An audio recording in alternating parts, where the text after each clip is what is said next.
Ocean currents, ठीक है।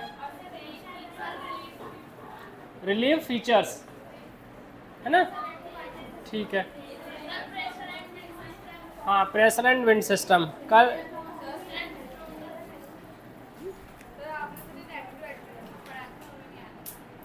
Latitude और एल्टीट्यूड अभी मैं बता रहा हूँ।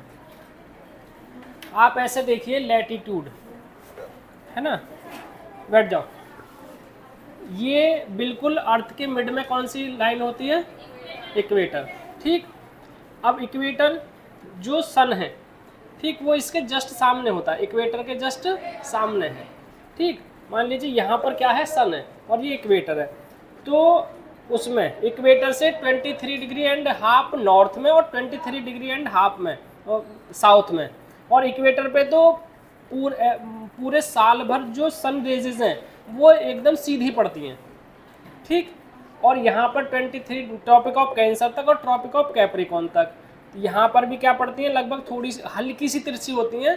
तो यहाँ का जो इक्वेटर के आसपास का जो क्लाइमेट है वो ट्रॉपिकल क्लाइमेट बोलते हैं उसको, और गर्म होता है वो, क्योंकि सनरेज कैसे पड़ रही है? सीधी पड़ रही है। धूप ज़्यादा पड़ रही है तो गर्मी तो पड़ेगी, है ना, तो इसलिए यहाँ पर गर्म होता है। और जितना हम ऊपर की तरफ जाएंगे, मतलब जैसे सनरेज है तो अगर जैसे हम टॉर्च जलाते हैं तो वो फैल जाती है ना उसकी लाइट, वैसे ही इधर को जाएंगे हम इस, तो क्या होता चला जाता है? सूर्य जो सनरेजेस हैं यानी कि धूप है वो तिरछी होती चली जाती है। इसलिए जो ऊंचाई पर, मतलब हाई लैटिट्यूड पर, जैसे मान लीजिए कोई हमारा इंडिया है इतने बीच में, ठीक, और इससे ऊपर के जो देश हैं तो वहाँ पर कैसे पड़ेगी? ठंड पड़ेगी, क्योंकि वो हाई लैटिट्यूड पर है, क्योंकि वहाँ पर धूप नहीं पड़ रही है। वो तो जो सब जगह धूप पड़ेगी, जितने यहाँ पर देश हैं, ये वाले जो देश हैं यहाँ पर सब में, है ना, तो सब में धूप पड़ेगी। जो इक्वेटर के आसपास देश हैं यानी कि 23 या 30 लैटिट्यूड तक हैं, वो सब में क्या पड़ेगी? धूप पड़ेगी। धूप ऊपर भी पड़ेगी लेकिन कम पड़ेगी, धूप ऊपर पड़ेगी लेकिन कम पड़ेगी, क्योंकि जो सन रेजेस हैं वो तिरछी हो जाती हैं, इसलिए क्लाइमेट में अंतर आ जाता है। समझ गए? मतलब जो इक्वेटर के आसपास देश होंगे वहाँ पर गर्मी ही पड़ेगी ज़्यादा, क्योंकि सन रेजेस सीधी पड़ रही हैं, ठीक। हाँ, तो वहाँ तो इक्वेटर से इतना ऊपर नहीं है ना, मतलब 37 डिग्री सेल्सियस तक तो है। जो बिल्कुल मतलब 60 डिग्री से ऊपर वाले जो एरियाज हैं, 90 तक है ना लैटिट्यूड, लैटिट्यूड यहाँ से 0 डिग्री से कितने तक है? 90 तक। तो अप्रोक्स 30 डिग्री तक के जो देश हैं वहाँ पर थोड़ी थोड़ी गर्मी, मतलब गर्मी पड़ेगी, और जो 30 डिग्री से ऊपर वाले लैटिट्यूड के ऊपर देश हैं वहाँ पर ठंड पड़ना शुरू हो जाएगी, और जो 60 डिग्री के आसपास है वहाँ पर बर्फ़ ही पड़ेगी, क्योंकि वहाँ पर पहुँचती ही नहीं है। जब भी तो आपके नॉर्थ पोल पर और साउथ पोल पर हमेशा बर्फ़ जमी रहती है, क्योंकि वहाँ पर सनरेजेस पहुँचती ही नहीं है, क्योंकि जो अर्थ है वो भी झुकी हुई है, ठीक है, इसलिए।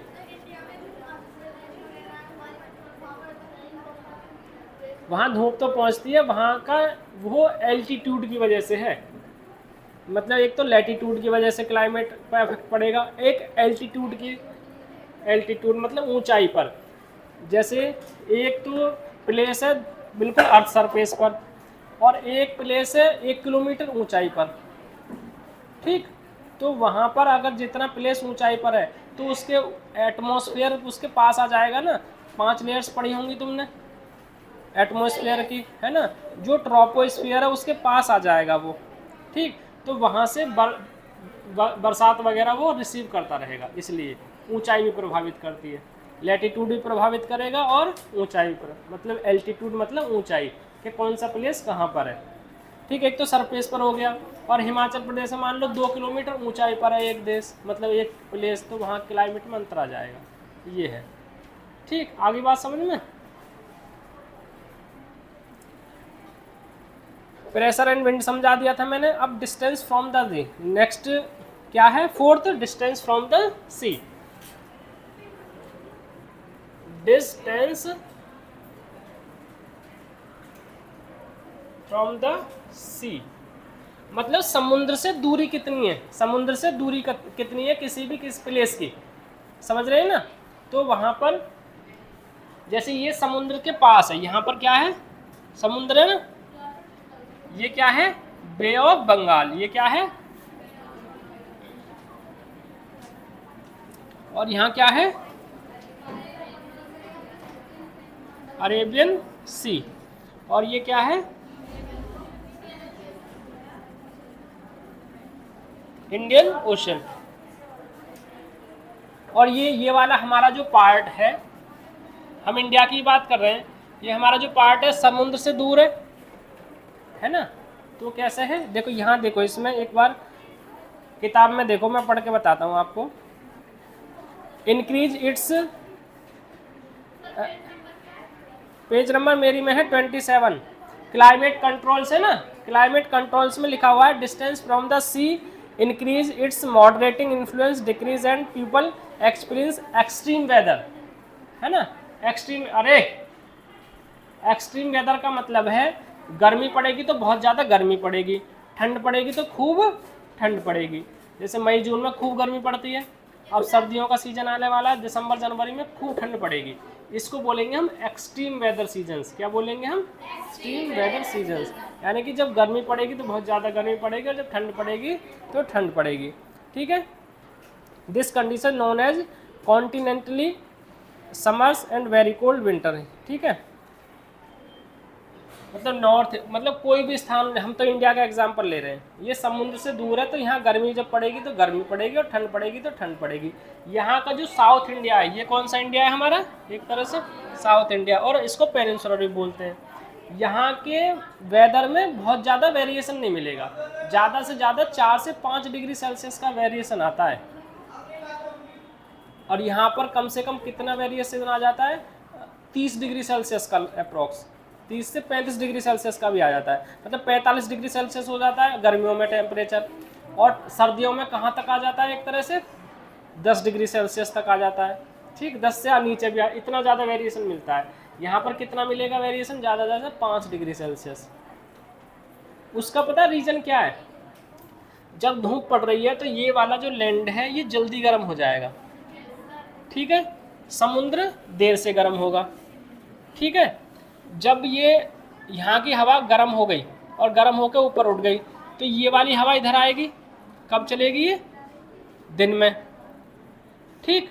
अब इतने ये ठंडा हो जाएगा, ये गर्म होगा, तो फिर हवा इधर को चलेंगी, यानी कि वो ठंडी और गर्म हवा चलती रहती है, इसलिए टेम्परेचर सेम बना रहता है। दक्षिण भारत में सर्दियाँ नहीं पड़ती हैं, दक्षिण भारत में सर्दियाँ नहीं पड़ती, ठीक है, वहाँ पर गर्मी ही बनी रहती है।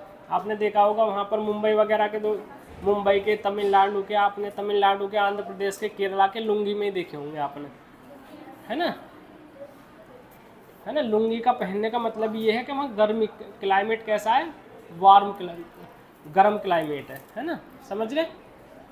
डिस्टेंस फ्रॉम द सी समझ में आ गया।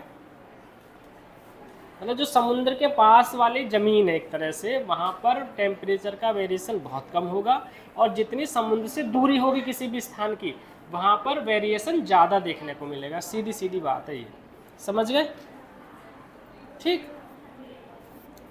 और नेक्स्ट है रिलीफ फीचर्स। अच्छा हाँ, ओशन करेंट्स।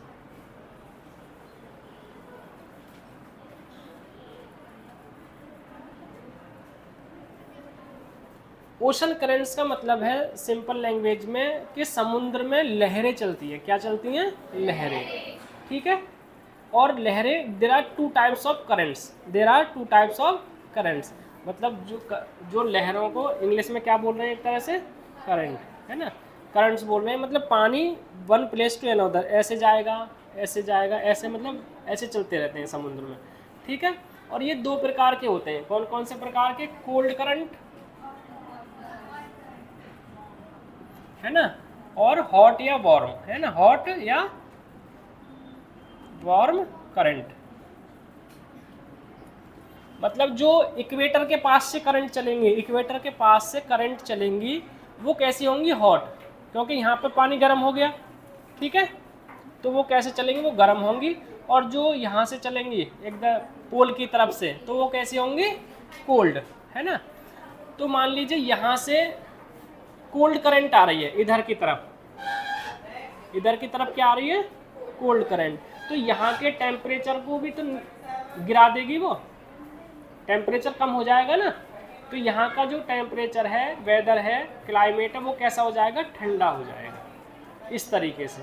अगर कोई मान लीजिए गर्म आ रही है तो टेम्परेचर या मतलब जो वेदर है वो कैसा हो जाएगा, गर्म हो जाएगा। ठंडी मतलब अगर ठंडी आएगी, ठंडी वाली करंट आएगी, कोल्ड करंट आएगी तो ठंडा मौसम हो जाएगा, और गर्म आएगी तो गर्म हो जाएगा। समझ गए। 6 क्या है, रिलीफ फीचर्स।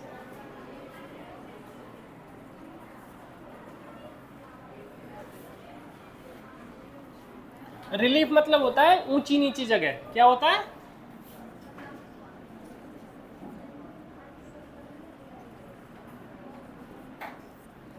मतलब कोई भी स्थान कैसा है। तो जैसे हमने कल डिस्कस किया था माउंटेन के बारे में, मतलब अगर बड़े बड़े माउंटेन है, जैसे यहाँ पर एक माउंटेन है, ये क्या है, माउंटेन है, ठीक, और एक प्लेस है यहाँ पर, ठीक है। इधर से अगर ठंडी हवाएं आ रही हैं या गर्म हवाएं आ रही हैं तो इनको ये रोक देता है, इनको क्या कर देता है, रोक देता है, ठीक है। तो इसलिए यहाँ पर वो ठंड नहीं पड़ पाती है। जैसे अगर हमारे यहाँ पर हिमालयन माउंटेन किधर है, नॉर्थ इंडिया में है, नॉर्थ में ही तो हिमालय है। अगर हिमालय ना होता, अगर सपोज हिमालय ना होता, ठीक, तो पता है क्या होता, जो हमारा पूरा नॉर्दर्न इंडिया, ये वाला जो पार्ट है, ये वाला जो पार्ट है पूरा, यहाँ पर होता कूल डेजर्ट, है ना। क्या होता, कूल डेजर्ट, मतलब एग्रीकल्चर बिल्कुल भी नहीं होता। उसका रीज़न क्या है, ये यहाँ पर है क्या है, माउंटेन है, ठीक है। यहाँ पर है इधर रसिया, वो ठंडा इलाका है, क्या है, रसिया, ठीक है, मतलब चाइना के ऊपर क्या है, रसिया, ठीक। यहाँ से ठंडी हवाएं आती हैं, यहाँ से बहुत ज़्यादा कैसी आती हैं, ठंडी हवाएं, ठीक। अगर ये जो ठंडी हवाएं हैं इनको कौन रोक लेता है, हिमालयन माउंटेन। कौन रोक लेता है, हिमालयन माउंटेन, ठीक। मान लीजिए अगर हिमालयन माउंटेन नहीं होता तो ये एंटर कर जाती कहाँ पर, भारत में। तो यहाँ का जो टेम्परेचर है, वेदर है, वो बिल्कुल ठंडा हो जाता, और यहाँ पर एग्रीकल्चर वगैरह फिर कुछ नहीं होता, यहाँ पर होता ठंडा। इस तरीके से क्लाइमेट को जो रिलीफ फीचर्स हैं वो भी क्या करते हैं, इफेक्ट करते हैं। समझ गए, मतलब ठंडी हो या गर्म हवा उनको रोक लेता है। और जैसे जो बारिश होती है, मानसून क्या होता है, monsoon is a wind. Monsoon भी क्या है, एक तरह से विंड, सीजनल विंड होती है। क्या होती है, सीजनल विंड। यहाँ पर क्या, मानसून हिंदी में बोलते हैं, मानसून इंग्लिश में है, मानसून, है ना।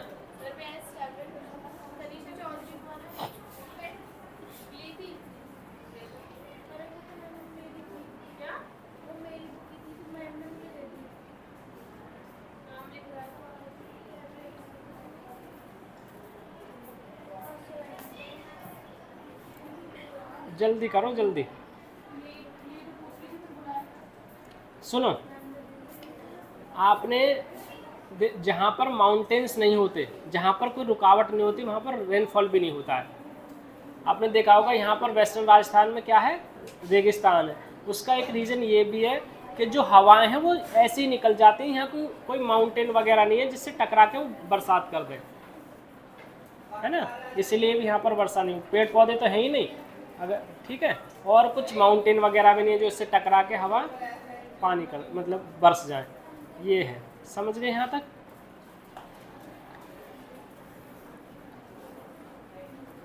अब फैक्टर्स अफेक्टिंग इंडियाज़ क्लाइमेट, मतलब वही फैक्टर्स हैं जो इंडिया की, मतलब ये ऑल ओवर वर्ल्ड की क्लाइमेट को कौन कौन प्रभावित करते हैं, इफेक्ट करते हैं, वो हमने डिस्कस किया, ठीक है। और इंडिया की क्लाइमेट को कौन कौन अफेक्ट कर रहे हैं, उसमें 3 फीचर्स हैं। कितने फीचर्स हैं, 3, लैटिट्यूड, एल्टीट्यूड और प्रेशर एंड विंड, ठीक है। देखो इसे थोड़ा सा समझ लेते हैं हम। लैटिट्यूड क्या है, फर्स्ट क्या है, लैटिट्यूड।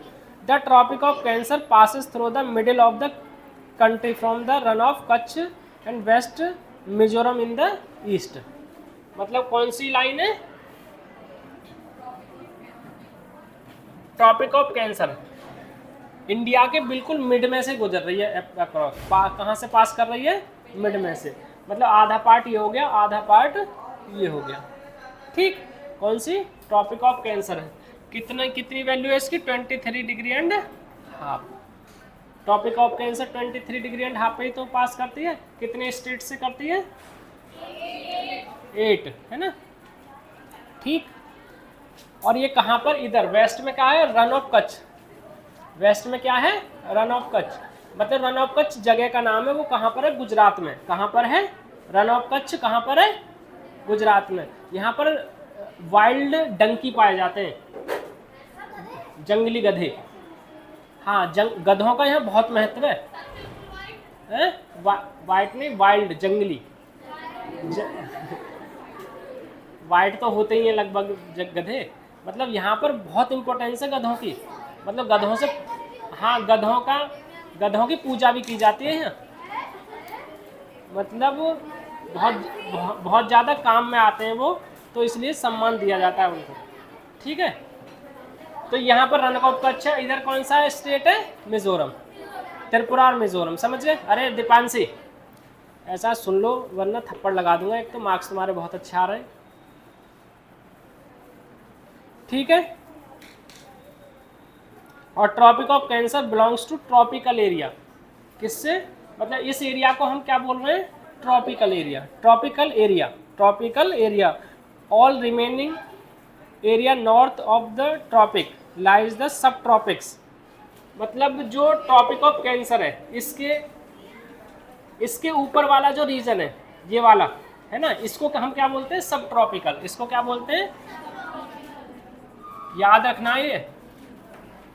मतलब ट्रॉपिक ऑफ कैंसर के ऊपर का जो पार्ट है इंडिया का, उसको क्या बोलते हैं हम? सब ट्रॉपिकल, है ना। और नीचे वाला जो पार्ट है उसको क्या बोलते हैं? ट्रॉपिकल।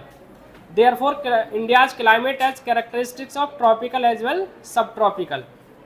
ये क्या हो गया? ट्रॉपिकल। ट्रॉपिकल मतलब जहां पर गर्मी पड़ती हो। एक तरह से ट्रॉपिकल हम किसको बोलते हैं? जहां पर गर्मी पड़ती हो। यहाँ पर गर्मी और सर्दी दोनों पड़ती हैं, इसलिए इसको क्या बोला जा रहा है? सब ट्रॉपिकल। ठीक है, तो इंडिया की क्लाइमेट तीन तरह की हो गई। एक तरह से इंडिया की क्लाइमेट कितने तरह की हो गई? 3 तरह की। मॉनसून टाइप, ट्रॉपिकल और सब ट्रॉपिकल। याद रखो, अभी मैं लिखवा दूंगा। ठीक है, यहाँ तक बात क्लियर। अब एल्टीट्यूड, सेकंड क्या है? एल्टीट्यूड। एल्टीट्यूड मैंने यही बता दिया। देखो, इंडिया का माउंटेन है और जिसकी एवरेज हाइट कितनी है? 6000 मीटर। ठीक है, और इंडिया के पास वास्ट कोस्टल एरिया है। मतलब इतनी लंबी, कितनी, लगभग 15,200 किलोमीटर की सीमा है ये। कितनी?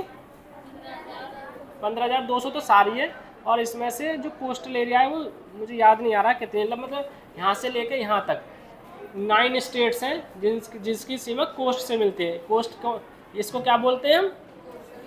कोस्टल एरिया, तटीय एरिया, है ना हिंदी में, कोस्टल एरिया। ठीक है, ये है।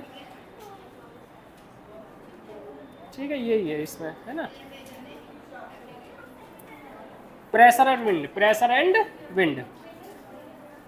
देखो, माउंटेन के बारे में मैंने बता दिया था। It is a because of these mountain that is subcontinent experience comparatively milder winter as compare to central Asia, है ना। अगर माउंटेन नहीं होता तो हमारे यहाँ पर भी कैसा, बिल्कुल ठंड पड़ती है यहाँ पर, है ना। क्लाइमेट यहाँ का चेंज होता है। ठीक, pressure and wind, pressure and wind. तो pressure and surface wind, upper air circulation, जो नीचे वाली हवा है वो भी प्रभावित करती है, और जो ऊपर हवाएं चलती हैं, है ना, एटमॉस्फेयर में जो हवाएं चलती हैं, यानी कि ट्रोपोस्फीयर में।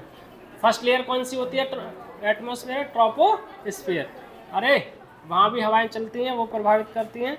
और western cyclone disturbance and tropical cyclone, ये मैं अभी बताऊंगा वेस्टर्न साइक्लोन क्या होता है और वेस्टर्न साइक्लोन डिस्टर्बेंस और ट्रॉपिकल साइक्लोन्स क्या होते हैं। ट्रॉपिकल साइक्लोन्स में बता देता हूँ तुम्हें, कल बताया था ना मैंने। मतलब एक कोई जगह है, ठीक है, ट्रॉपिकल मतलब जहाँ पर गर्मी पड़ती है वहाँ पर जो साइक्लोन आते हैं।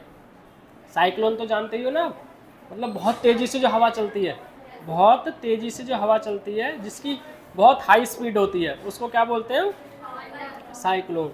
मतलब हवा ऐसे घूमती है। हवा कैसे घूमती है, ऐसे।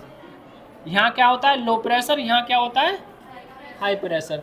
मतलब हवा गर्म होकर ऊपर उठती है, हवा क्या होती है, गर्म होकर ऊपर उठती है, तो यहाँ पर बन जाता है लो प्रेशर। तो यहाँ पर जो जगह हो जाती है एक तरह से खाली, ठीक, यहाँ पर हाई प्रेशर है तो यहाँ की हवाएं इधर आती हैं, ठीक है। तो इस तरीके से वो चक्र बन जाता है ना। आपने मतलब गांव में देखा होगा, जब उसका हार्वेस्टिंग टाइप ऑफ वीट, गेहूँ की कटाई का समय होता है, जब कभी कभी तूफान सा आता है तो गेहूँ की वो जो पूली सी होती है ना, उन्हें ऐसे उड़ा के ले जाता है। और एक बार तो हम छोटे छोटे से, तो बुग्गी इतना वजन होता है बुग्गी में, है ना, उसे उड़ा के ले गया। हाँ, वो साइक्लोन की तरह जो होता है बुग्गी। और जो गांव में छान वान होती थी ना बिटोरे बिटोरे पे, उनको उड़ा के ले जाता था। हाँ, उड़ जाती हैं इस तरीके से, इतनी इतनी। कभी कभी तो आदमी को उड़ा के ले जाता है, कहीं ना कहीं पटकी देता है जाके आगे। ऐसा हुआ है कि आदमी को उड़ा के ले गया, हुआ है, देखो लाइव एग्जांपल है।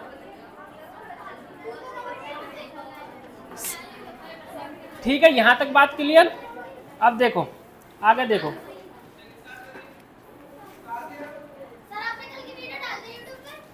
आज डालूंगा, देखो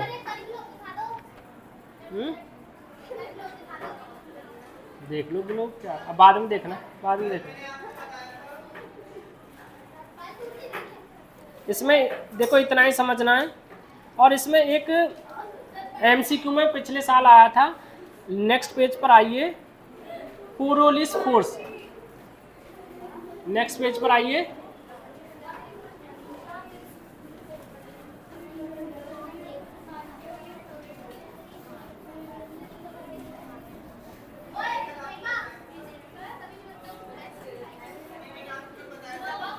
हाँ अभी बताऊंगा, है ना। देखो ये देखो पहले, कोरियोलिस,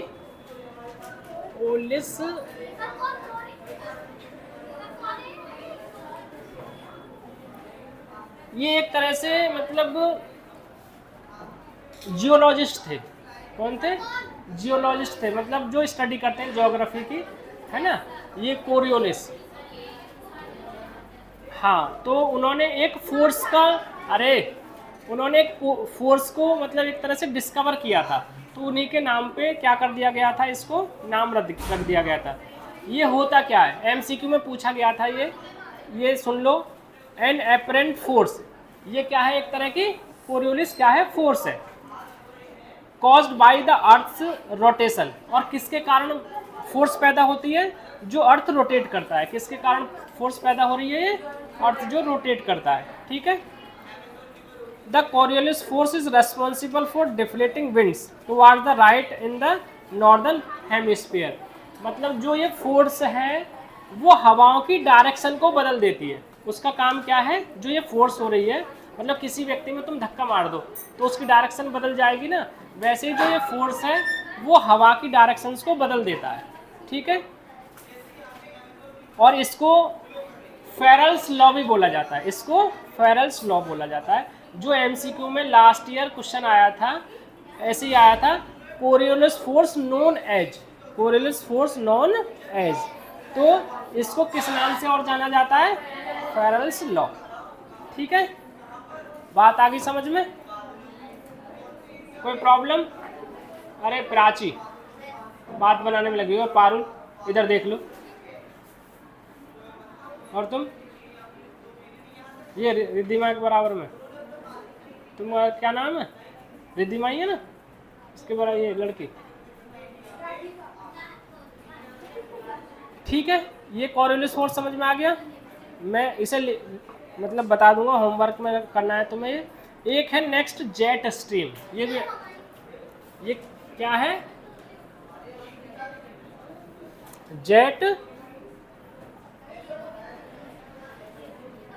जेट स्ट्रीम मिल गया। कोरियोलिस फोर्स ये टाइप ऑफ फोर्स है। ये क्या है? टाइप ऑफ फोर्स है। जो ये फोर्स मतलब एक तरह से पैदा होता है, वो जो अर्थ है वो जो रोटेट कर रही है, अर्थ जो रोटेट कर रही है उसके कारण ये फोर्स पैदा हो जाता है। मतलब फोर्स का जो इन्वेंशन है या पैदा हो जाए तो जो ये है, जैसे ये रोटेट कर रही है, ठीक है। अरे अब ये रोटेट कर रही है, इसके कारण मतलब ये बहुत कई किलोमीटर प्रति घंटे के हिसाब से रोटेट करती है, उससे एक फोर्स डिस्कवर हो जाता है, उसी को नाम दिया गया है कोरियोलिस फोर्स। और इसका काम क्या होता है एक तरह से, मतलब क्या प्रभाव पड़ता है, ये जो विंड है उसकी डायरेक्शंस को बदल देता है। अगर विंड ऐसे जा रही है तो वो उनको ऐसे कर देगा, ये काम है। और इसको फेरेल्स लॉ के नाम से भी जाना जाता है। ये 3 बातें याद रखनी है आपको, है? क्या